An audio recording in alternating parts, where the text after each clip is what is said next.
Vivienne dans le 2e arrondissement de Paris, a dernièrement été mis aux enchères. Les fonds récoltés avaient pour but de rembourser, en partie ou en totalité, la somme que l'ex-acheteur d'affaires conclu devrait à ce jour à la banque Swiss Life Banque privée. Dans l'émission La Série, l'intéressé en a profité pour répondre aux multiples rumeurs à son sujet avec Laurent Arguelier. Manifestement, l'intéressé, dont la force de caractère n'est plus approuvée, n'a pas dit son dernier mot. Un terrible coup dur pour Pierre-Jean Chalancon. En effet, comme l'a rapporté l'ensemble de la presse hexagonale, l'ex-figure emblématique d'affaires conclues craignait de perdre son iconique palais, niché au 36 rue Vivienne dans le 2e arrondissement de Paris. A rappeler qu'il avait acquis ce prestigieux bien datant de 1706 pour 6 millions d'euros, il y a 10 ans. Repoussé à de multiples reprises l'an dernier comme l'a notifié Le Parisien, la vente aux enchères de son bien l'a de nouveau été ce mois-ci. L'audience procédure a été reportée en juin 2025 à cause d'un vice de procédure déposé par l'avocat de la star.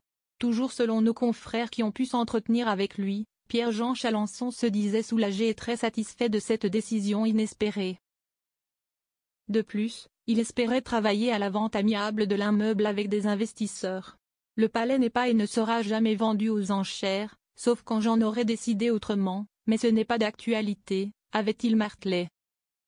À noter que sa propriété était censée être mise en vente pour 8 millions d'euros lors d'une adjudication au tribunal judiciaire de Paris.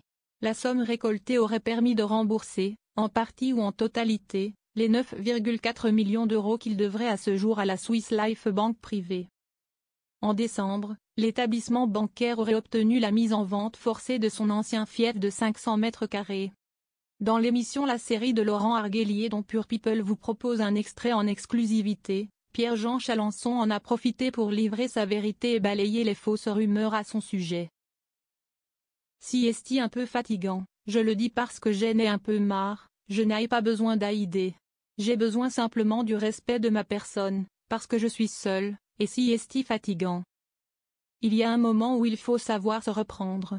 Il y a un moment si est fatigant. Les gens quand ils me reconnaissent, ils m'apprécient, ils m'adorent, je suis aimé des Français, ce n'est pas moi qui l'ai décidé. Croyez-moi, j'aurais préféré ne pas être populaire, a lâché l'intéressé, très ému et un brin agacé. Au cours de l'entretien, Pierre-Jean Chalancon s'est alors replongé dans ses souvenirs. J'ai acheté ce lieu en 2015, je l'ai payé un certain prix, un peu plus de 5,2 millions d'euros, j'ai fait de gros travaux et je l'ai lancé dans l'événementiel. Cela a été un pari fou d'un garçon qui a été fils de journaliste, qui n'avait pas de fortune personnelle, a-t-il souligné.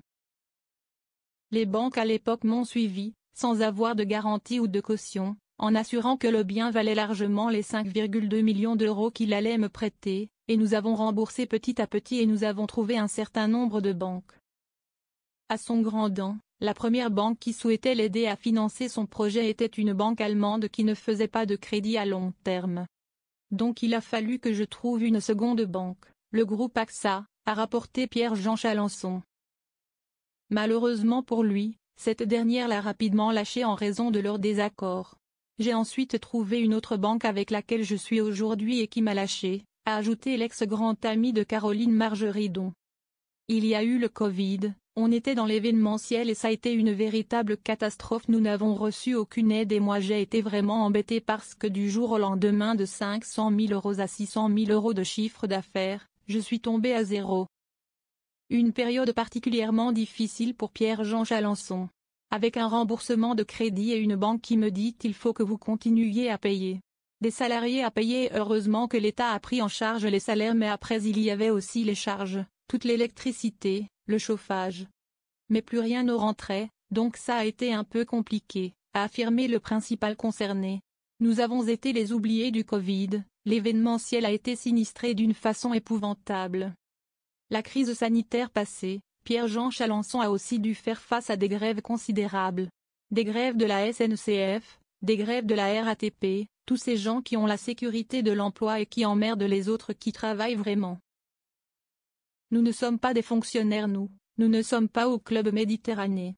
Et si est-il vrai que j'ai eu un manque de peau, malheureusement ça a été compliqué pour rembourser, a reconnu celui qui assume sa proximité avec le clan Le Pen. Face caméra, L'ex-collègue de Sophie Davant a toutefois lancé un appel aux personnes de pouvoir ou celles qui sont férues d'histoire pour qu'elles puissent l'aider si elles le désirent. Il a fait quoi Pierre-Jean pour ne pas être aidé? Tout va bien.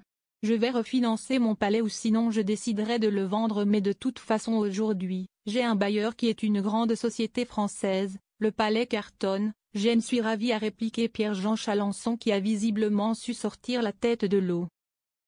Cela marche très bien.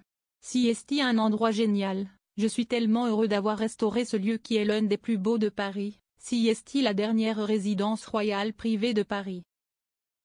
Ayant des envies d'ailleurs, ce dernier a déménagé il y a 1 an à cause de sa fatigue.